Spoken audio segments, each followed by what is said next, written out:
Hello friends, स्वागत है आप सभी का अपने YouTube channel perfect study GS में। दोस्तों, हम लोग बिहार एसएससी सीजीएल के लिए और बीपीएससी असिस्टेंट के लिए जो प्रैक्टिस सेट कर रहे हैं उसमें आज हम लोग प्रैक्टिस सेट नंबर 2 को करने वाले हैं। इससे पहले हम लोग एक प्रैक्टिस सेट समाप्त कर चुके हैं। अगर उसे आपने नहीं देखे हैं तो मेरे प्लेलिस्ट में जाकर उसको देख सकते हैं। और दोस्तों, इसमें हम लोग आपको साइंस और जीके जीएस का प्रैक्टिस सेट करेंगे और 150 क्वेश्चन का आपको अगर पीडीएफ चाहिए मैथ रीजनिंग पूरा सॉल्यूशन के साथ, तो आप टेलीग्राम ज्वाइन कीजिए, वहाँ से आपको प्राप्त हो जाएगा। और दोस्तों, आप मेरे चैनल पर नए हैं तो प्लीज़ सब्सक्राइब कर लें, लाइक करें, दोस्तों में शेयर करें, फेसबुक व्हाट्सएप टेलीग्राम के माध्यम से। तो चलिए स्टार्ट करते हैं आज का प्रैक्टिस सेट। पहला क्वेश्चन जो आज का हो जाएगा, कह रहा है कि निम्नलिखित में कौन सा चित्र जो है वह आपको लियोनार्डो दा विंची के द्वारा नहीं बनाया गया है। एक का राइट आंसर हो जाएगा ऑप्शन नंबर डी, यानी कि लास्ट जजमेंट जो है यह आपको लियोनार्डो दा विंची के द्वारा नहीं बनाया गया है। लास्ट सपर, मोनालिसा और वर्जिन ऑफ रॉक्स जो है यह आपको लियोनार्डो दा विंची के द्वारा बनाया गया है।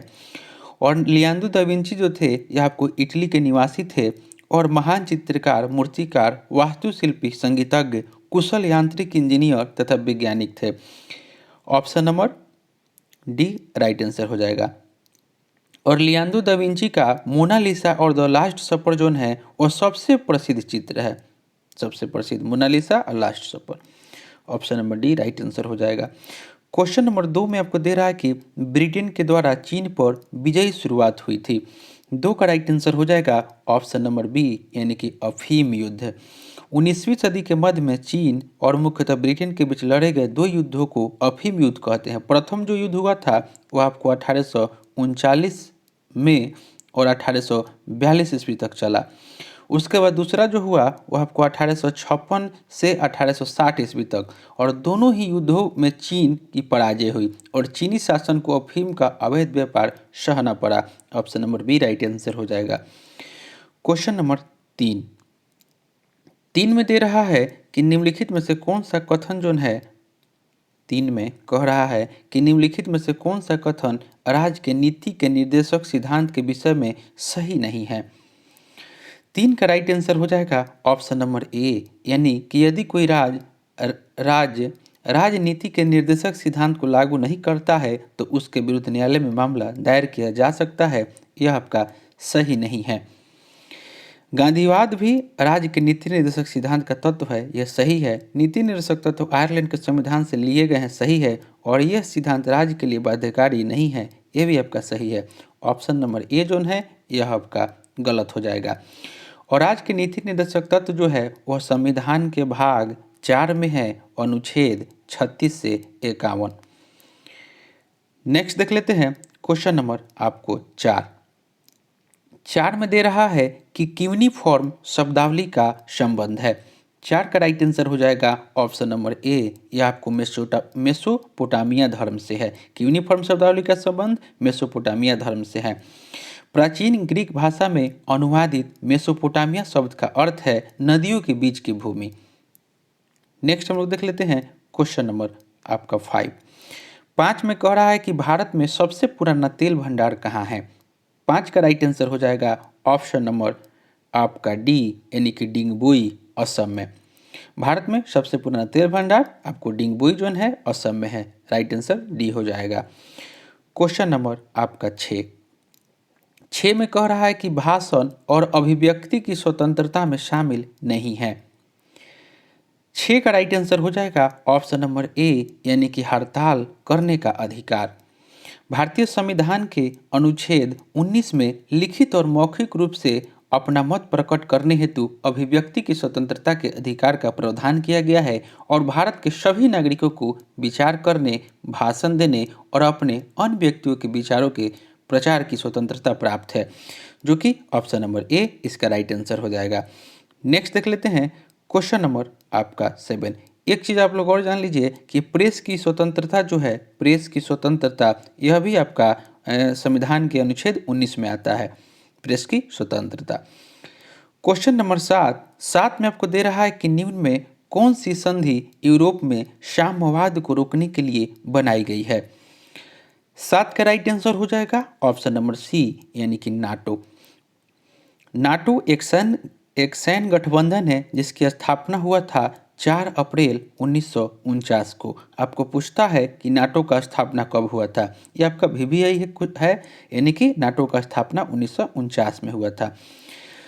तो इसका right answer option number C हो जाएगा। नेक्स्ट देख लेते हैं क्वेश्चन नंबर 8 में कह रहा है कि विश्व की सबसे बड़ी खाड़ी कौन सी है। 8 का राइट आंसर हो जाएगा ऑप्शन नंबर ए, यानी कि मैक्सिको की खाड़ी जोन है वह आपको विश्व की सबसे बड़ी खाड़ी है, यानी कि राइट आंसर ए हो जाएगा।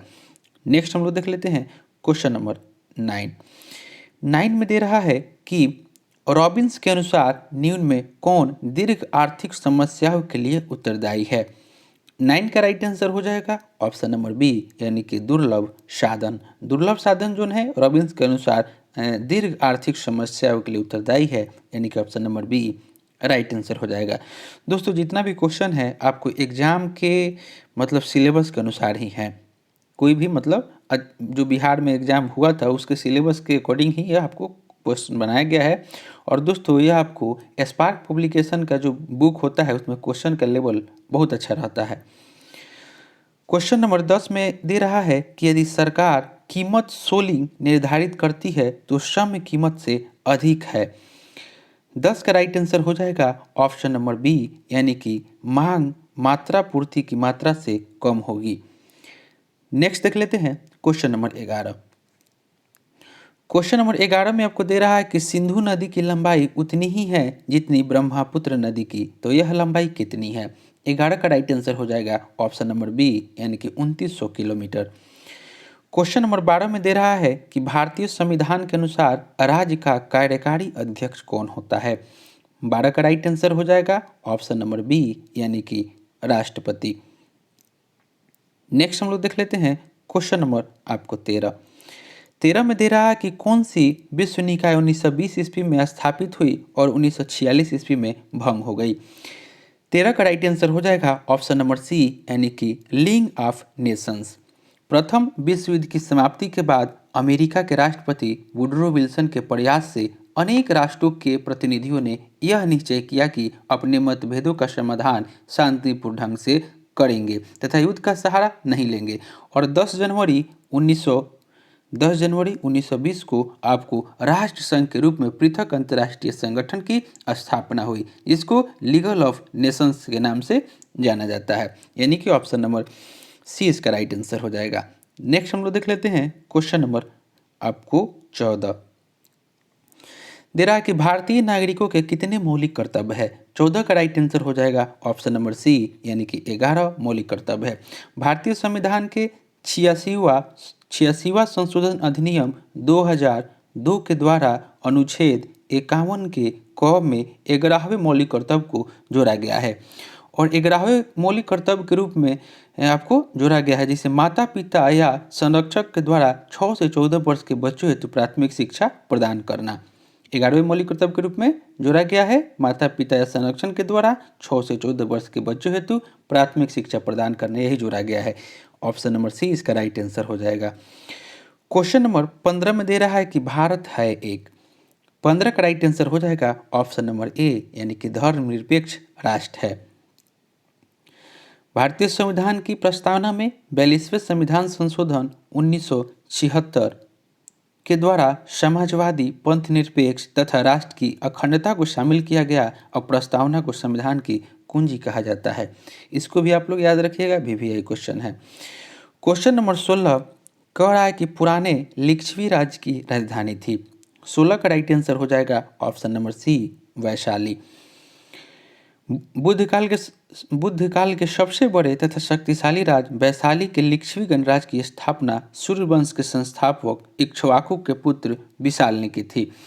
नेक्स्ट हम लोग देख लेते हैं क्वेश्चन नंबर 17 में कह रहा है कि जो सदस्य लोकसभा के अध्यक्ष का चुनाव करते हैं वे होते हैं। 17 का राइट आंसर हो जाएगा ऑप्शन नंबर डी, यानी कि लोकसभा के ही होते हैं। संविधान के अनुच्छेद 93 के अनुसार लोकसभा स्वयं ही अपने सदस्यों में से एक अध्यक्ष और एक उपाध्यक्ष का निर्वाचन करते हैं और अध्यक्ष उपाध्यक्ष को तथा उपाध्यक्ष अध्यक्ष को त्यागपत्र देता है। ऑप्शन नंबर डी इसका राइट आंसर हो जाएगा। क्वेश्चन नंबर 18 कह रहा है कि भारत के राष्ट्रपति जिन सदस्यों के द्वारा चुने जाते हैं वे होते हैं। 18 का राइट आंसर हो जाएगा ऑप्शन नंबर सी, यानी कि पार्लियामेंट एवं राज्यों की विधानसभाओं के। संविधान के अनुच्छेद 58 के अनुसार राष्ट्रपति की व्यवस्था की गई है। संविधान के अनुच्छेद 58 के अनुसार राष्ट्रपति की व्यवस्था की गई है। इसमें राज्यसभा, लोकसभा, राज्य की विधानसभाओं के निर्वाचित सदस्य रहते हैं और राष्ट्रपति का निर्वाचन समानुपातिक प्रतिनिधित्व प्रणाली और एकल संक्रमणीय मत पद्धति के द्वारा होता है। Option number C right answer हो जाएगा। क्वेश्चन नंबर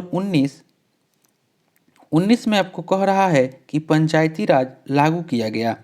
19 का राइट आंसर हो जाएगा ऑप्शन नंबर डी, यानी कि 1959 में।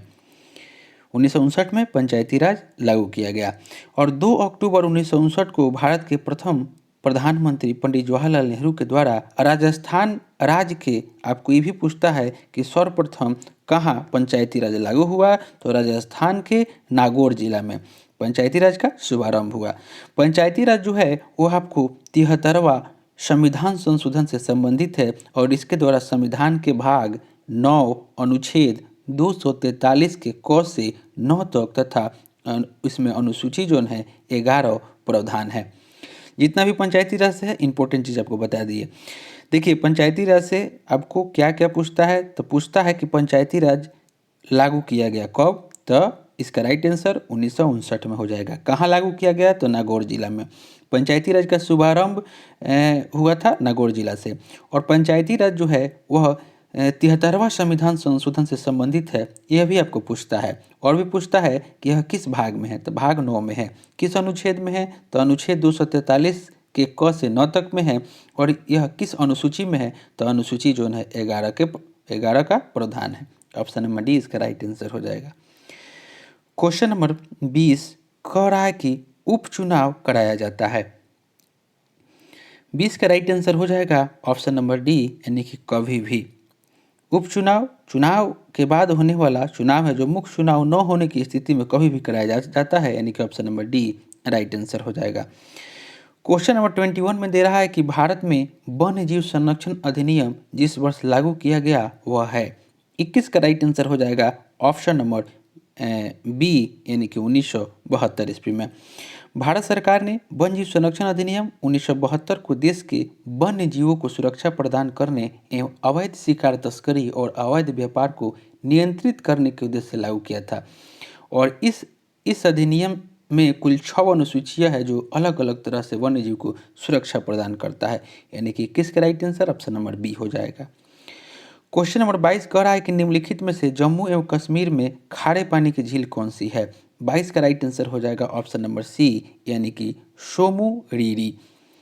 सोमू रीरी भारत के केंद्र शासित प्रदेश लद्दाख क्षेत्र में चोमघंग पठार पर स्थित एक प्राकृतिक झील है और यह झील 4522 मीटर की ऊंचाई पर स्थित है और झील से पानी का निकास नहीं होने के कारण यह एक खारे पानी की झील है। Option number C right answer हो जाएगा। क्वेश्चन नंबर 23 में दे रहा है कि निम्नलिखित में से दक्षिण भारत की सबसे ऊंची चोटी कौन सी है। 23 का राइट आंसर हो जाएगा ऑप्शन नंबर सी, यानी कि अनाईमुडी। अनाईमुडी शिखर जो है केरल यानी कि इडुक्की जिले के प्रसिद्ध इल्विकुलम राष्ट्रीय उद्यान में स्थित दक्षिण भारत के कहने वाली पश्चिमी घाट का भी सबसे ऊंची चोटी है, यानी कि दक्षिण भारत की सबसे ऊंची चोटी option number C right answer हो जाएगा अनाईमुडी। नेक्स्ट देख लेते हैं क्वेश्चन नंबर आपका 24 कह रहा है कि लास्की के विचार से समप्रभुता। लास्की के विचार से समप्रभुता 24 का राइट आंसर हो जाएगा ऑप्शन नंबर ए बहुलवादी है। समप्रभुता के बहुलवादी सिद्धांत के मुख्य समर्थक लास्की थे और लास्की के शब्दों में चूंकि समाज का स्वरूप संघीय है अतः सत्ता का स्वरूप भी संघीय होना चाहिए और बहुलवाद इस तथ्य में विश्वास रखता है कि मनुष्य के सर्वांगीण विकास में सामाजिक स्तर पर विकसित अनेक प्रकार के संघों का अपना विशेष योगदान होता है। ऑप्शन नंबर ए इसका राइट आंसर हो जाएगा। 25 में कह रहा है कि R.M. वर्ड और जेम्स थॉमसन कौन सी भू राजस्व व्यवस्था से संबंधित है। 25 का राइट आंसर हो जाएगा ऑप्शन नंबर बी महलवारी व्यवस्था से संबंधित है। Option number B right answer हो जाएगा। नेक्स्ट हम लोग देख लेते हैं क्वेश्चन नंबर आपको 26 26 में आपको दे रहा है कि सूती वस्त्र के साक्ष्य प्राप्त हुए हैं। 26 का राइट आंसर हो जाएगा ऑप्शन नंबर ए, यानी कि मोहनजोदड़ो में। मोहनजोदड़ो का सिंधी भाषा में अर्थ होता है आपको मुर्दों का टीला।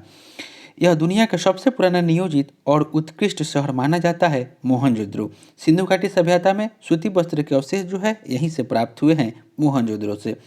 क्वेश्चन नंबर 27 में आपको कह रहा है कि उत्पादन संभावना वक्र का ढाल कहलाता है। 27 का राइट आंसर हो जाएगा ऑप्शन नंबर ए, यानी कि MRTXY। नेक्स्ट हम लोग देख लेते हैं क्वेश्चन नंबर 28। कह रहा है कि हर्षवर्धन के साम्राज्य के समय जो चीनी पर्यटक भारत आया था वह था। 28 का राइट आंसर हो जाएगा ऑप्शन नंबर बी, वेनसोंग। वेनसोंग जो थे वह आपको 629 ईस्वी में चीन से भारत हर्षवर्धन के शासनकाल में आया था और भारत में 15 वर्षों तक ठहर कर नालंदा विश्वविद्यालय में अध्ययन किया तथा बौद्ध ग्रंथों को एकत्र करके 645 ईस्वी में चीन वापस लौटा। Option number B right answer हो जाएगा। क्वेश्चन नंबर 29 में दे रहा है कि हिंद महासागर में अमेरिकी नौसेना अड्डा स्थित है। 29 का राइट आंसर हो जाएगा ऑप्शन नंबर सी, यानी कि डिएगो गार्सिया में। डिएगो गार्सिया में option number C right answer हो जाएगा। क्वेश्चन नंबर 30 दे रहा है कि मयूरभंज खनिज क्षेत्र स्थित है। 30 का राइट आंसर हो जाएगा ऑप्शन नंबर बी, यानी कि उड़ीसा में। उड़ीसा के मयूरभंज जिले में गुरुम, हिसानी, सुलेपात तथा बादाम पहाड़ी क्षेत्र की कर्णाट शैल में प्रमुख प्राप्त होते हैं और मयूरभंज खनिज क्षेत्र स्थित है Orissa. Option number B right answer हो जाएगा। नेक्स्ट हम लोग देख लेते हैं क्वेश्चन नंबर 31। दोस्तों, आप मेरे चैनल पर नए हैं तो प्लीज़ सब्सक्राइब कर लें, क्योंकि आपको 5 मार्च और उसके बाद बीपीएससी असिस्टेंट जब तक एग्जाम आपका होगा तब तक प्रैक्टिस सेट डेली आपको चलाया जाएगा। तो आप लोग सब्सक्राइब करें, लाइक करें और शेयर करें। 31 में दे रहा है कि चीन ने भारत के एलपीजी सुधारों के समान अपने संरचनात्मक सुधार कब से शुरू किए। चीन ने भारत के एलपीजी सुधारों के समान अपने संरचनात्मक सुधार कब से शुरू किए। 31 का राइट आंसर हो जाएगा ऑप्शन नंबर सी, यानी कि 1991 ईस्वी।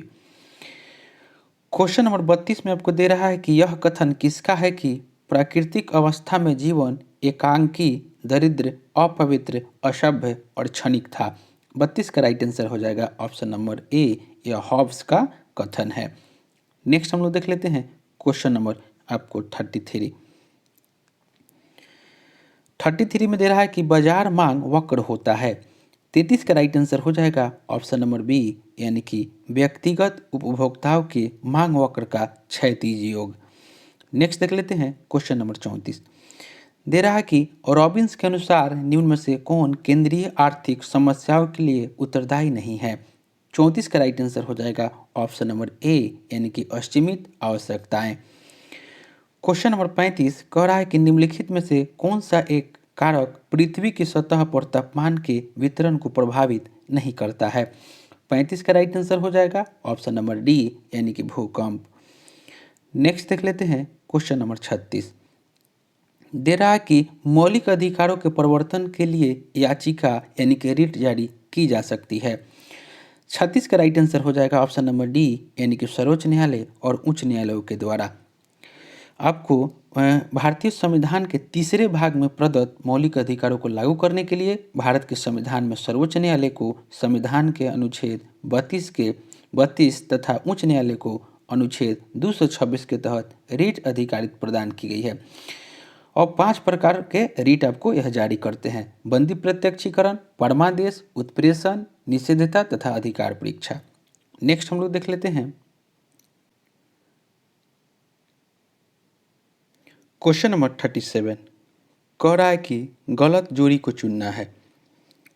37 का राइट आंसर हो जाएगा ऑप्शन नंबर सी, यानी कि पक्षी जो उद्याकरण जो दे रहा है यह आपका गलत जोड़ा है, यानी कि सही नहीं है। मधुमक्खी, मौना पालन, मछली, मत्स्य की, रेशम कीट पालन। और आपका जो यह मधुमक्खी पालन को मौना पालन भी कहा जाता है, जो कि मधुमक्खी को मौना पालन कहा जाता है। उसके बाद मछली पालन को मत्स्यिकी कहा जाता है। पक्षी पालन को पोल्ट्री पक्षी पालन कहा जाता है, जो कि ऑप्शन नंबर सी यह गलत हो जाएगा। क्वेश्चन नंबर 38 में आपको दे रहा है कि राजकोषीय घाटे को कैसे परिभाषित किया जा सकता है।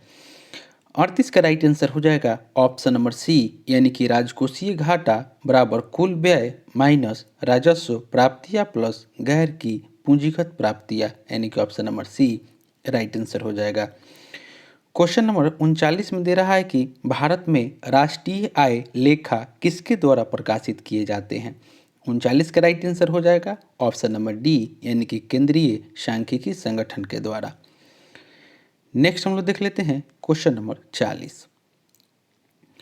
कह रहा है कि भारत की विदेश नीति आधारित है। 40 का राइट आंसर हो जाएगा ऑप्शन नंबर ए, यानी कि गुट निरपेक्षता की नीति पर। नेक्स्ट देख लेते हैं क्वेश्चन नंबर आपको 41। कह रहा है कि निम्नलिखित नदियों में से कौन सी नदी अफ्रीका महाद्वीप में स्थित नहीं है। 41 का राइट आंसर हो जाएगा ऑप्शन नंबर बी, हडसन नदी। हडसन नदी संयुक्त राज्य अमेरिका के न्यूयॉर्क प्रांत के पूर्वी हिस्से में बहने वाली एक नदी है। Option number B right answer हो जाएगा। क्वेश्चन नंबर 42 में दे रहा है कि भारत के संविधान में चुनाव प्रणाली का प्रावधान किन अनुच्छेदों में किया गया है। 42 का राइट आंसर हो जाएगा ऑप्शन नंबर बी, अनुच्छेद 324 से 329 में किया गया है। नेक्स्ट देख लेते हैं 43 में दे रहा है कि मगध की आरंभिक राजधानी कौन सी थी। 43 का राइट आंसर हो जाएगा ऑप्शन नंबर सी, यानी कि गिरि ब्रज। क्वेश्चन नंबर 44 कह रहा है कि राज्य के राज्यपाल को अध्यादेश जारी करने की शक्ति प्रयुक्त की जा सकती है। 44 का राइट आंसर हो जाएगा ऑप्शन नंबर सी, यानी कि राज्य एवं समवर्ती सूची पर। राज्य एवं समवर्ती सूची पर आपको राज्य के राज्यपाल को अध्यादेश जारी करने की शक्ति प्रयुक्त की जा सकती है राज्य एवं समवर्ती सूची पर, यानी कि option number C right answer हो जाएगा। 45 में दे रहा है कि 1919 से 1919-20 के दौरान दरभंगा राज्य में किसान आंदोलन का नेता कौन था। 45 का राइट आंसर हो जाएगा ऑप्शन नंबर बी, स्वामी विद्यानंद। क्वेश्चन नंबर 46 में दे रहा है कि निम्न में किसके कारण राष्ट्रीय आय के चक्राकार प्रवाह का आकार घटता है। 46 का राइट आंसर हो जाएगा ऑप्शन नंबर डी, आयात। क्वेश्चन नंबर 47 में आपको दे रहा है क्वेश्चन नंबर 47 कि निम्न में कौन सा कथन भारतीय संविधान की प्रस्तावना के संबंध में सही नहीं है। 47 का राइट आंसर हो जाएगा ऑप्शन नंबर डी, यानी कि प्रस्तावना में अभी तक सिर्फ 2 बार ही संशोधन किया गया है, यह आपका कथन सही नहीं है।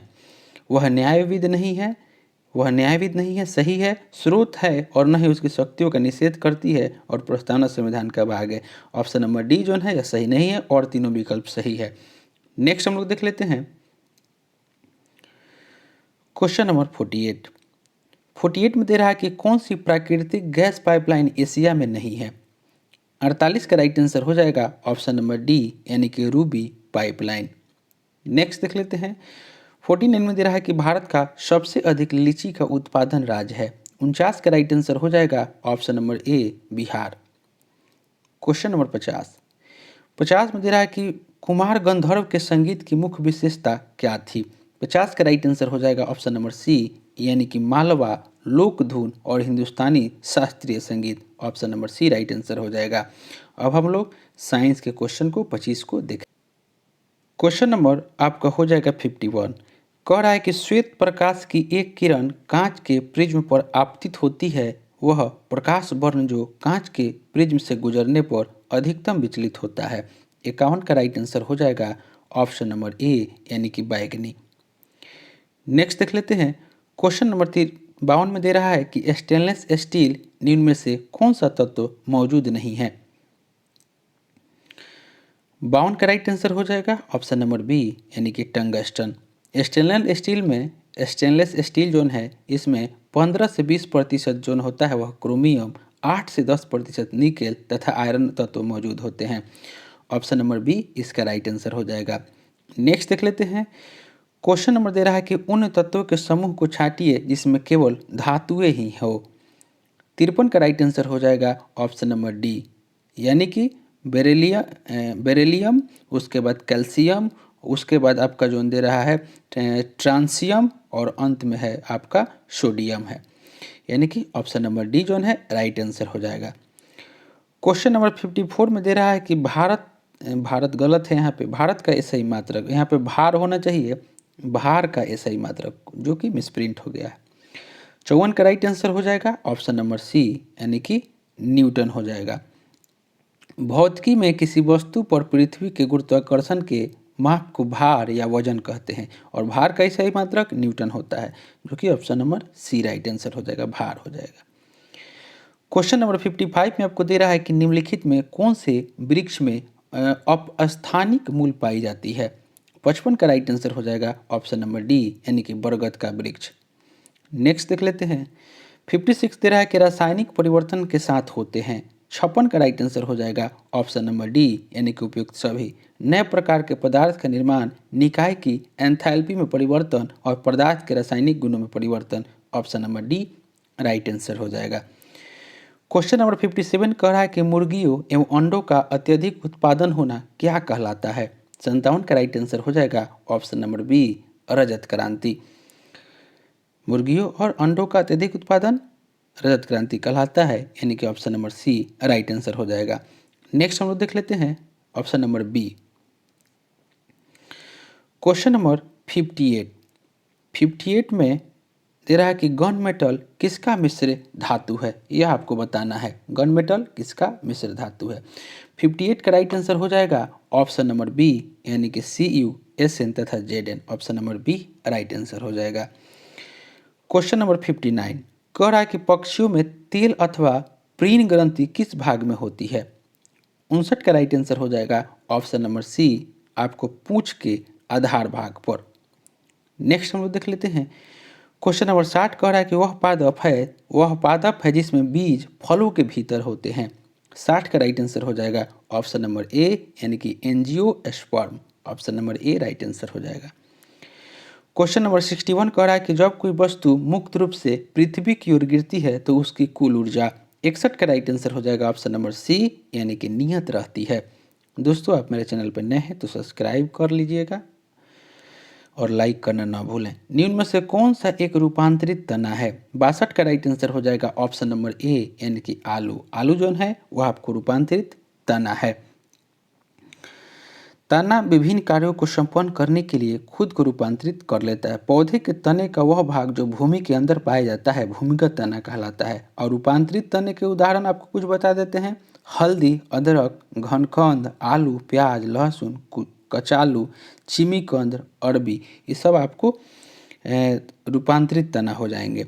Option number A right answer हो जाएगा। नेक्स्ट हम लोग देख लेते हैं क्वेश्चन नंबर 63 में आपको दे रहा है कि अम्लीय जठर रस किसके द्वारा स्रावित होता है। 63 का राइट आंसर हो जाएगा ऑप्शन नंबर डी आमाशय के द्वारा स्रावित होता है। क्वेश्चन नंबर 64 में कह रहा है कि अंतः श्वसन तभी होता है जब वायुमंडलीय दाब से फेफड़े का दाब डैश हो। 64 का राइट आंसर हो जाएगा ऑप्शन नंबर ए यानी कि कम हो। 65 दे रहा है कि EDTA एक डैश लिंगेट है। ऑप्शन नंबर EDTA एक डैश लिंगेट है। इसका राइट आंसर हो जाएगा ऑप्शन नंबर डी यानी कि हेक्सा टेंटेट। EDTA एक हेक्सा टेंडेट लिंगेट है। Option number D right answer हो जाएगा। क्वेश्चन नंबर 65 में दे रहा है कि सरल आवर्त गति करते हुए किसी पिंड की स्थितिक ऊर्जा अधिकतम होती है जब विस्थापन होता है। 66 का राइट आंसर हो जाएगा ऑप्शन नंबर ए यानी कि 0। 67 में दे रहा है कि बायोफाइटा पादप समानतः पाए जाते हैं। 67 का राइट आंसर हो जाएगा ऑप्शन नंबर सी यानी कि नौमेव छायादार आवासों में। नेक्स्ट हम लोग देख लेते हैं क्वेश्चन नंबर 68 दे रहा है कि किसको ग्लूकोज के साथ गर्म करने पर रजत दर्पण बनता है। 68 का राइट आंसर हो जाएगा ऑप्शन नंबर डी यानी कि टोलेन अभिकर्मक। नेक्स्ट देख लेते हैं क्वेश्चन नंबर 69 रॉकेट किसके संरक्षण के सिद्धांत पर कार्य करता है। 69 का राइट आंसर हो जाएगा ऑप्शन नंबर डी संवेग संरक्षण के सिद्धांत पर काम करता है। क्वेश्चन नंबर 70 दे रहा है कि जैव पुष्टिकरण के लिए पादप प्रजनन है। 70 का राइट आंसर हो जाएगा ऑप्शन नंबर डी यानी कि उपयुक्त सभी।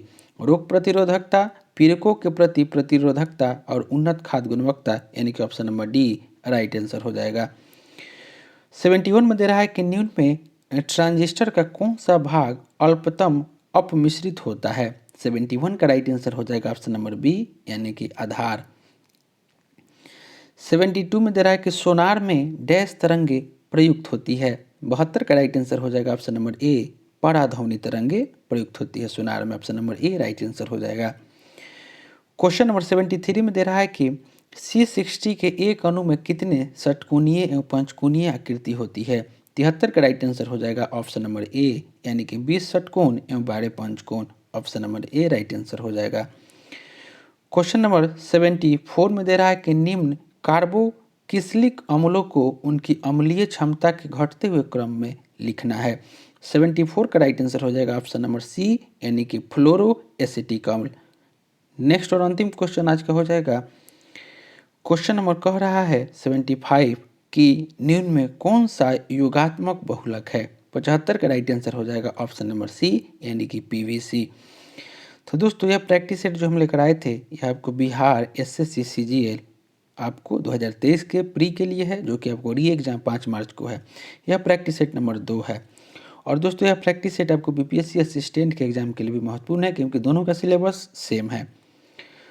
दोस्तों आप मेरे चैनल पर नए हैं तो प्लीज़ सब्सक्राइब कर लें, लाइक करें, दोस्तों में शेयर करें। और दोस्तों अगर आपको इसका पीडीएफ चाहिए तो डिस्क्रिप्शन में टेलीग्राम का लिंक दे दिए हैं, आप वहां से प्राप्त कर सकते हैं। तो चलिए मिलते हैं नेक्स्ट वीडियो में, तब तक के लिए धन्यवाद।